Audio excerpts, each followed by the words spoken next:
Tiago escreve, muitos membros ali, muitos cristãos, eles eram o que chamamos hoje de microempreendedores,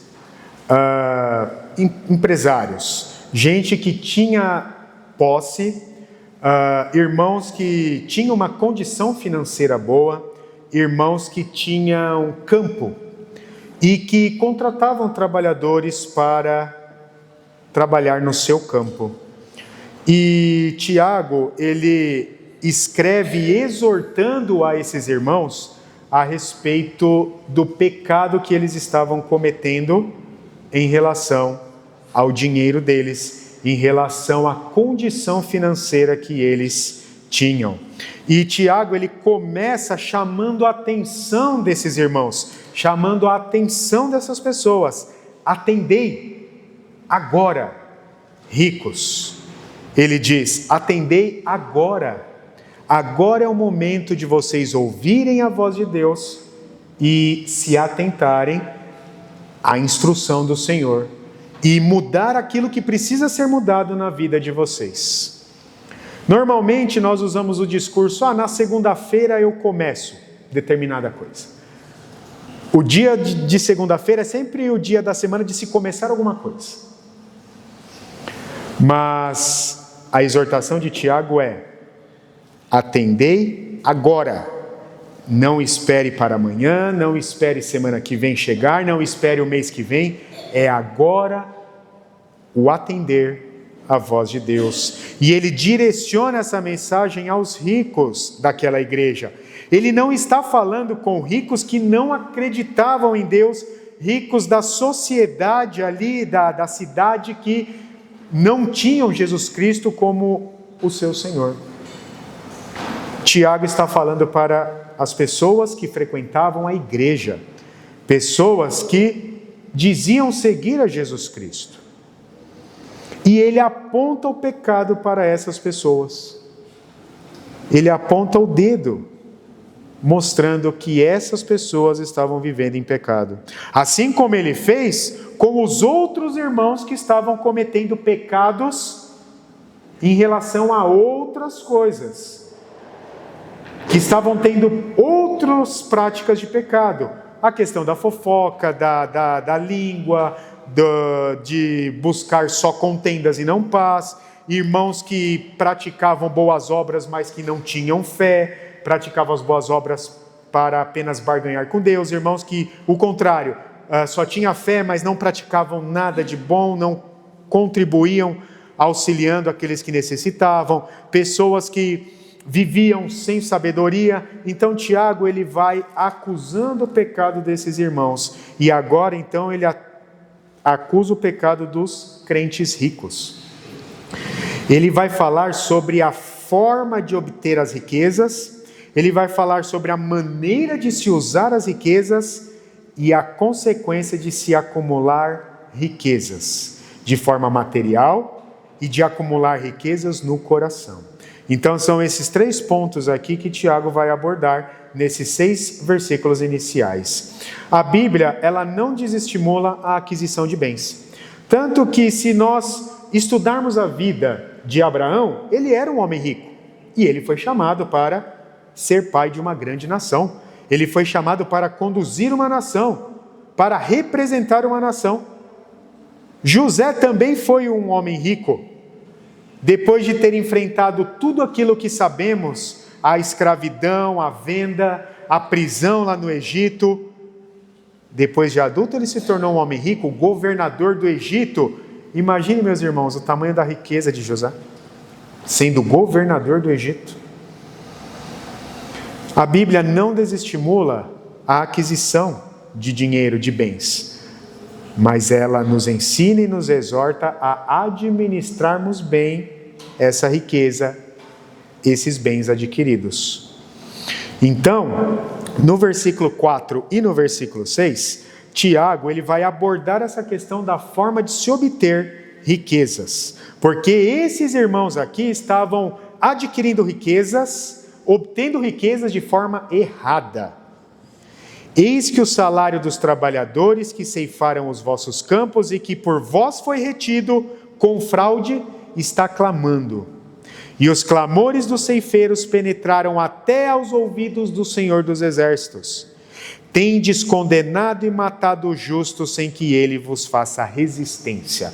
Versículos 4 e 6. Esses irmãos, pasmem, eles estavam retendo aquilo que era de direito dos seus empregados, dos seus trabalhadores. Eles contratavam as pessoas para trabalhar no campo e no final do dia de trabalho, no final da semana, no final do mês de trabalho, dependendo a forma de contratação dessa mão de obra, desse serviço, eles não pagavam os trabalhadores que mereciam o seu salário.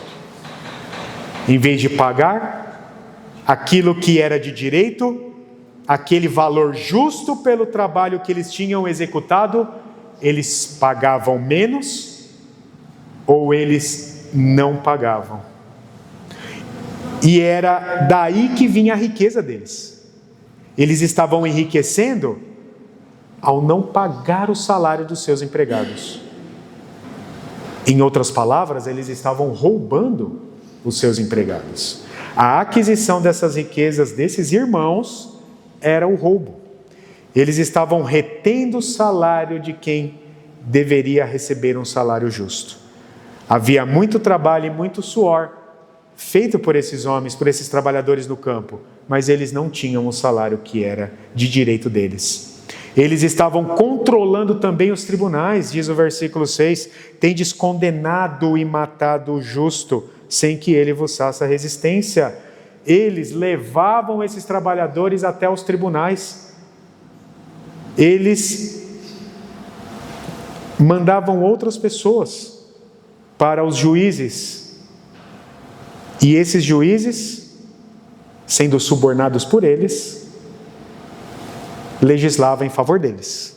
E assim, então, eles também iam adquirindo a riqueza por essas fraudes nos tribunais, onde eles processavam, pagavam os juízes com suborno, recebiam aquilo que a outra parte deveria receber.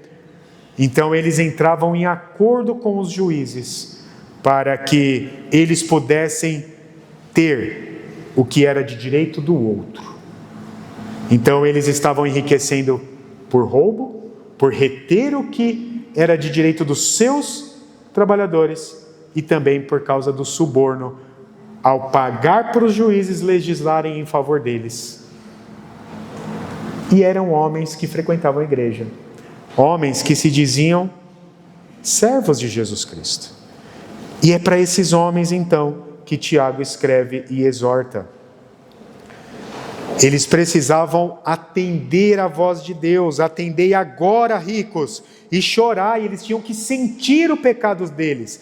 Não apenas ouvir a voz de Deus, ouvir a exortação, mas eles tinham que sentir que eles estavam pecando.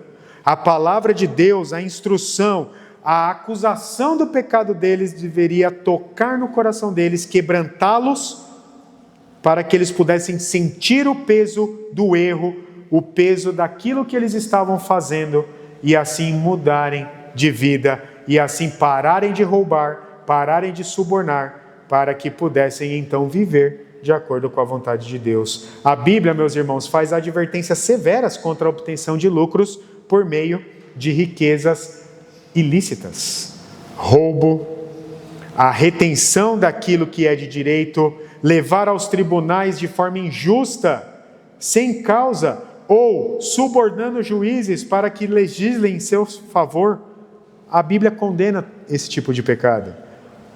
Um dos mandamentos é: não roubarás. O outro é: não cobiçarás, porque o roubo é a consequência da cobiça. Deus, então, severamente adverte contra a aquisição ilícita de bens, do lucro, da riqueza. O segundo ponto aqui são as maneiras de se usar as riquezas. Porque esses homens, além de roubar, além de reter aquilo que não pertencia a eles, mas que pertencia aos seus empregados, além de subornar os juízes para ter a causa ganha para eles e assim os valores referentes a essas causas, eles estavam usando mal o dinheiro deles. E de que forma que eles estavam usando mal o dinheiro? Eles estavam acumulando, esse dinheiro estava dominando o coração deles, e essa dominação do coração estava fazendo eles esbanjarem o dinheiro com coisas ilícitas também, com coisas que eles não deveriam se envolver. Então, do versículo 3 ao versículo 5, nós temos Tiago falando sobre essas maneiras erradas de usarem as riquezas desses homens. O vosso ouro e a vossa prata foram gastos de ferrugem, e a sua ferrugem há de ser por testemunho contra vós mesmos, e há de devorar, como fogo, as vossas carnes. Tesouros acumulastes nos últimos dias. Tendes vivido regaladamente, diz o versículo 5, sobre a terra, tendes vivido nos prazeres, tendes engordado o vosso coração em dia de matança. Eles estavam acumulando riquezas para usarem de forma ilícita, mal. Poupar não é errado. Poupar é uma forma de você ter segurança. Mas acumular, retendo o dinheiro, para que ele domine o seu coração, para que você gaste de forma errada, para que você gaste somente com você, de forma egoísta, isso é pecado. Isso a Bíblia condena. Poupar não é errado, mas acumular é, porque o acúmulo errado de dinheiro vai fazer você ser dominado por esse acúmulo de dinheiro, vai fazer você gastar todo o seu tempo para ter mais dinheiro, para acumular ainda mais, porque nunca basta, nunca chega. Quem acumula sempre quer mais. E o tempo que você deveria dedicar para Deus, você vai dedicar a você mesmo, para o seu trabalho. Tem um versículo bíblico em Provérbios que diz: não ter tempo para Deus é viver perdendo tempo. E muitos estão perdendo tempo no intuito de ganhar muito dinheiro, muitas riquezas, muitos bens. E Deus tem ficado para trás. E Jesus Cristo disse: buscai em primeiro lugar o reino de Deus, para que todas as outras coisas sejam acrescentadas. A acumulação de dinheiro, de bens, gera dominação do coração por parte desse dinheiro. O que nós precisamos ajuntar é tesouros nos céus, onde a traça não corrói, onde o ferrugem não acaba com essa riqueza, onde ladrão nenhum pode tomar de você. Veja aqui, meus irmãos, que a ferrugem, ela acaba com esse bem, o ouro, a prata. Veja que as traças, elas comem, elas corroem, o fogo, ele destrói. Riquezas materiais, elas são destrutíveis, mas as riquezas celestiais não. Aquilo que nós acumulamos no céu, jamais perderemos. Ninguém rouba, a ferrugem não acaba, a traça não come. E é esse tipo de tesouro que nós temos que acumular. Porque a acumulação dos tesouros celestiais vai fazer o nosso coração servir a Deus e não aos nossos bens materiais.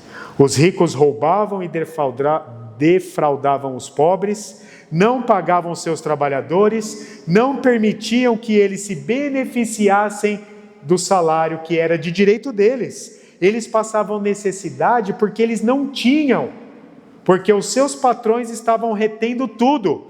Eles estavam engordando, enquanto que os seus trabalhadores estavam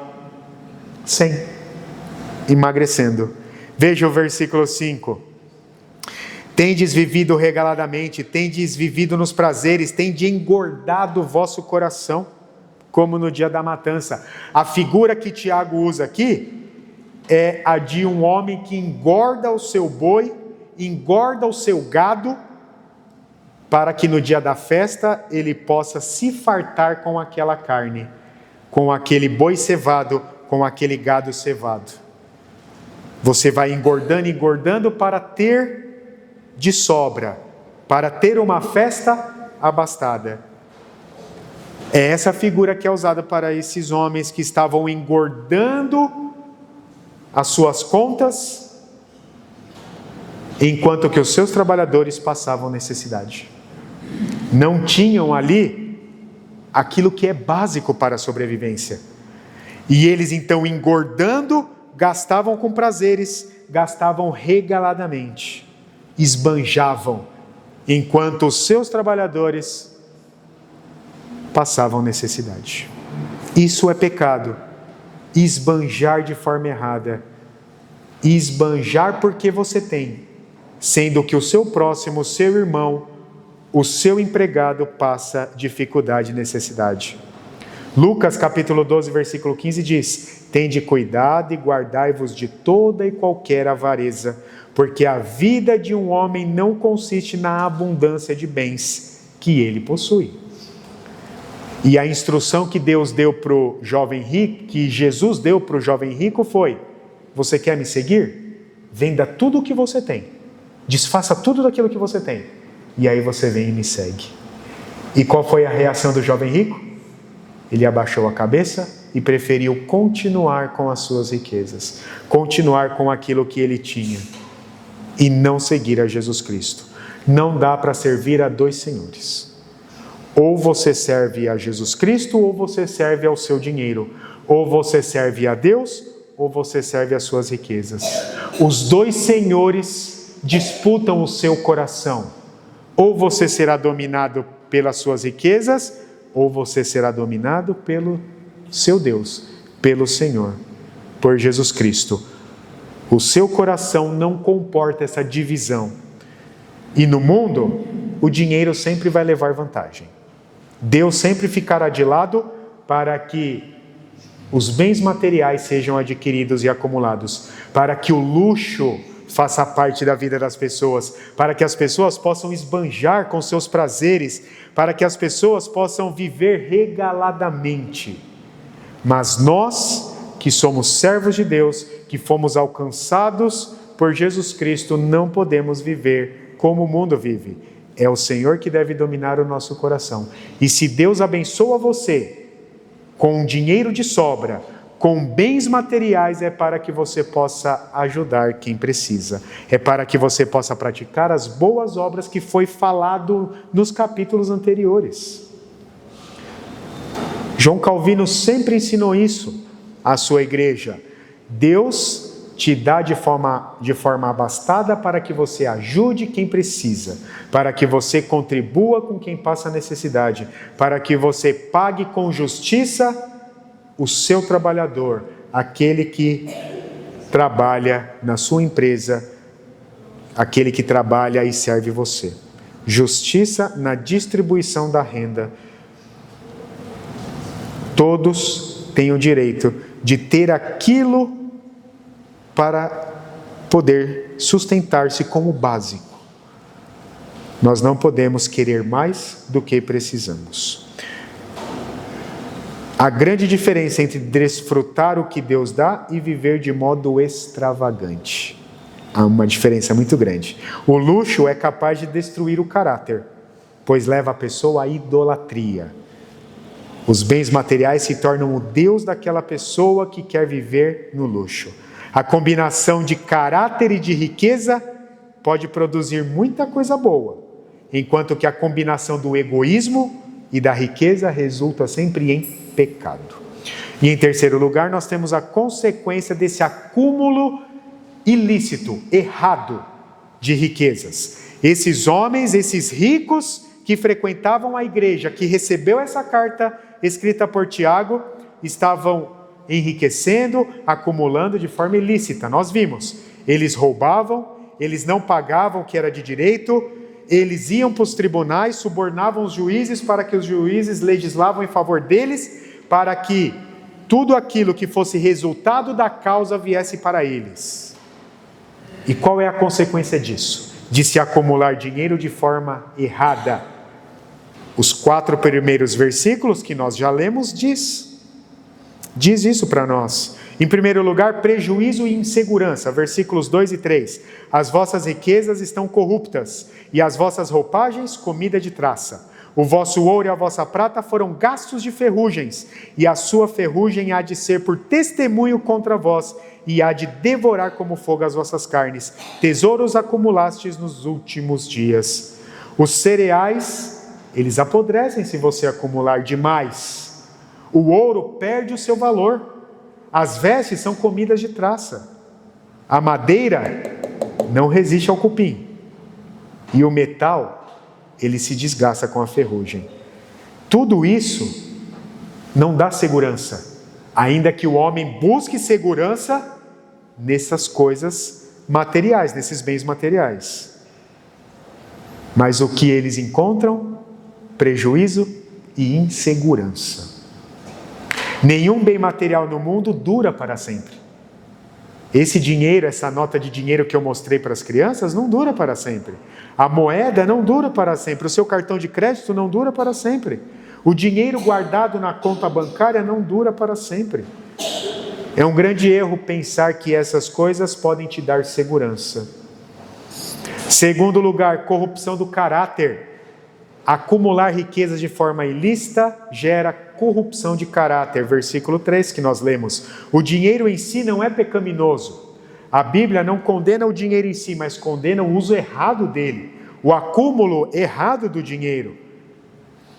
O uso injusto do dinheiro. Isso sim é condenado na Bíblia. O amor ao dinheiro é condenado, é a raiz de todos os males, nos diz a palavra de Deus. Por isso que o último mandamento é: não cobiçarás. Não cobiçarás a mulher do teu próximo, não cobiçarás a terra do teu próximo, não cobiçarás os animais do teu próximo, não cobiçarás tudo aquilo que o teu próximo tem. Sinta-se satisfeito com aquilo que o Senhor Deus te dá. Essa é a exortação bíblica.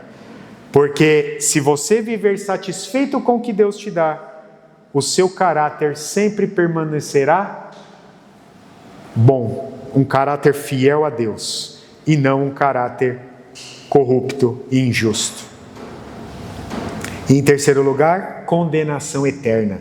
Quem vive dominado pelo dinheiro, quem vive esbanjando aquilo que acumulou de forma ilícita, quem vive no luxo, vivendo para os seus prazeres de forma regalada, aqueles que roubam, aqueles que sonegam, aqueles que retêm de forma injusta o que não lhe pertence, aqueles que pagam suborno, esses terão a morte eterna, o fogo do inferno.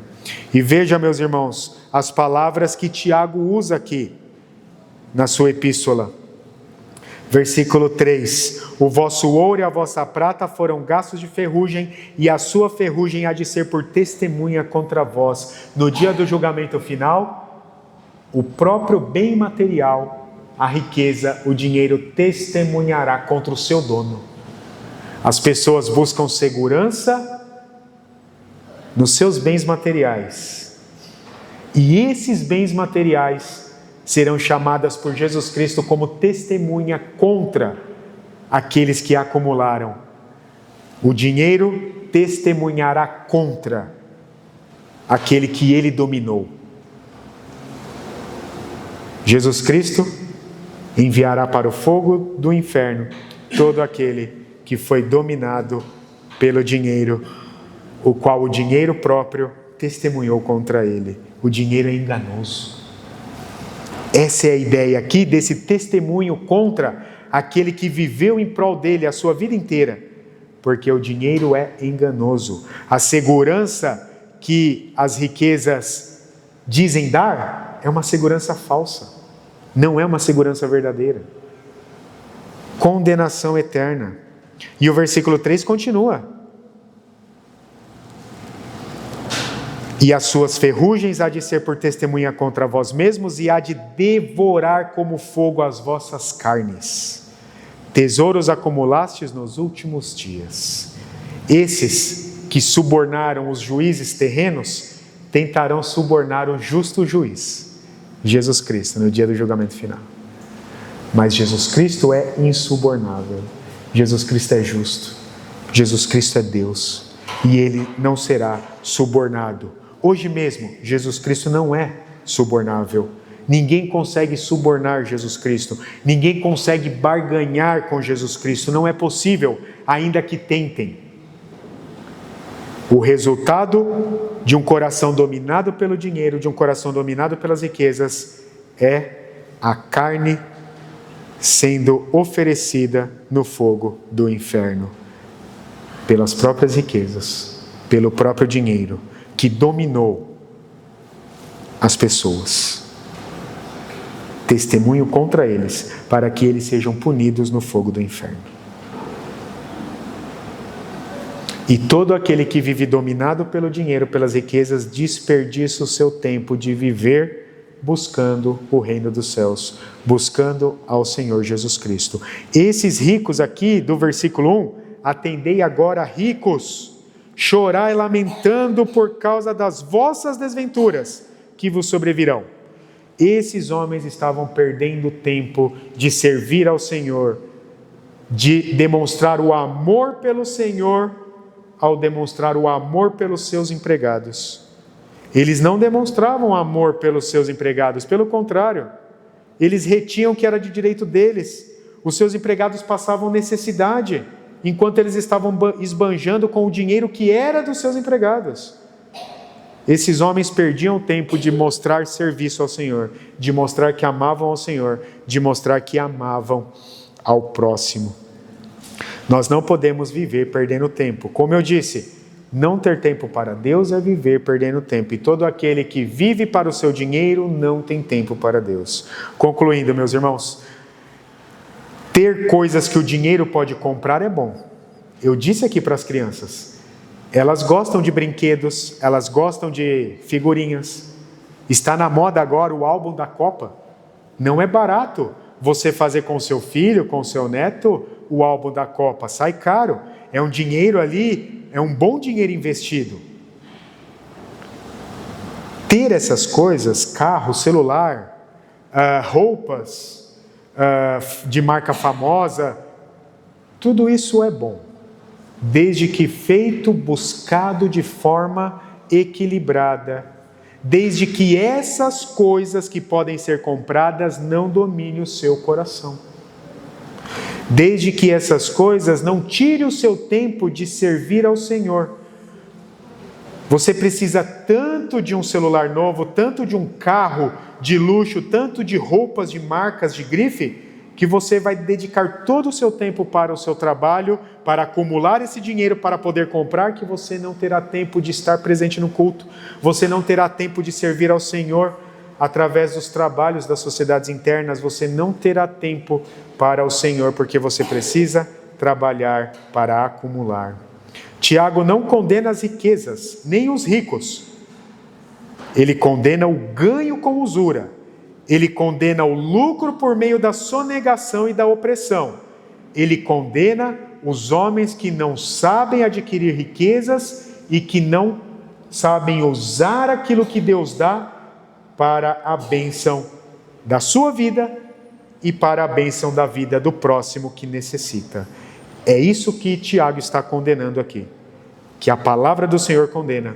Porque onde está o teu tesouro, aí está também o teu coração. Mateus capítulo 6, versículo 21. Quem disse essas palavras? Jesus Cristo. Foi Jesus Cristo que disse. Onde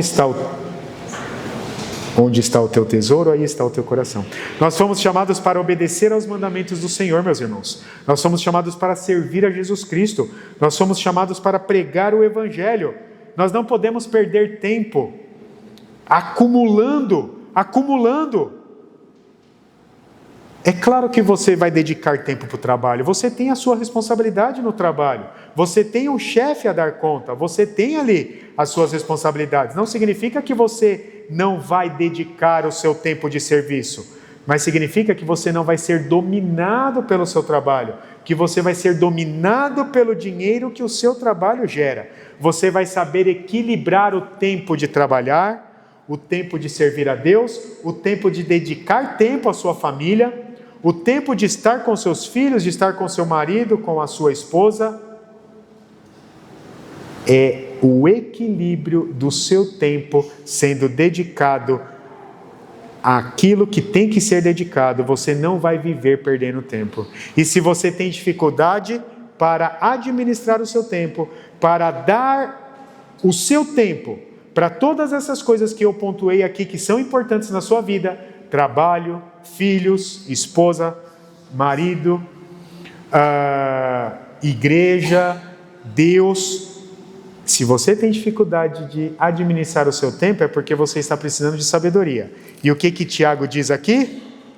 Se você precisa de sabedoria, você vai pedir para quem? Para Deus. Se você necessita de sabedoria, peça a Deus com fé, não duvidando. Porque Deus dá de forma deliberada e nada lhes improspera. E ser-lhe-á concedida essa sabedoria para que você administre bem o seu tempo. Tiago 1, versículo 5.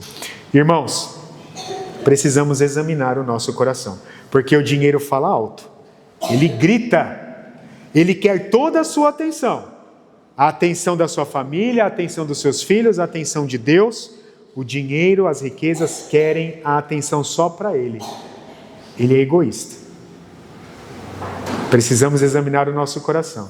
Nós estamos ouvindo mais ao nosso dinheiro e às riquezas, ou nós estamos ouvindo mais a voz de Deus?